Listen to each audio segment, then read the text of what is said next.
Reservation 100% teacher పోస్టుల మీద executive order కానీ రేపు ఇవ్వకపోతే తీవ్రమైన పరిణామాలు ఉంటుందని చెప్పి ప్రభుత్వం హెచ్చరిక జారీ చేస్తున్నాం.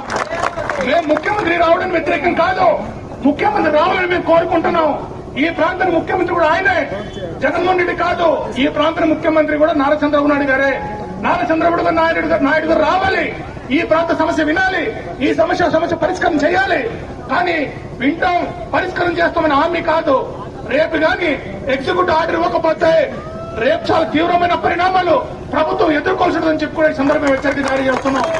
అందుకే రాష్ట్ర ముఖ్యమంత్రి గారు రేపటికి సంబంధించి ఉత్తర్వులకు సంబంధించి ఎలా అమలు చేయాలి, ఎలా చేయాలి నాకు తెలుసు. కానీ రాష్ట్ర ప్రభుత్వం ఈరోజు ఇంకొక మాట అర్థం చేసుకోవాలి. గిరిజన సలహా మండలి తీర్మానం చేసి 5వ షెడ్యూల్లో పేర్కొన్న 5,400 టీచర్ పోస్టులు ఆదివాసీ గిరిజనులతో భర్తీ చేయాలని చెప్పి టీఎస్సీ సమావేశం తీసుకుని రావాలి. టీఎస్సీ సమావేశం పెట్టాలి, తీర్మానం చేయాలి.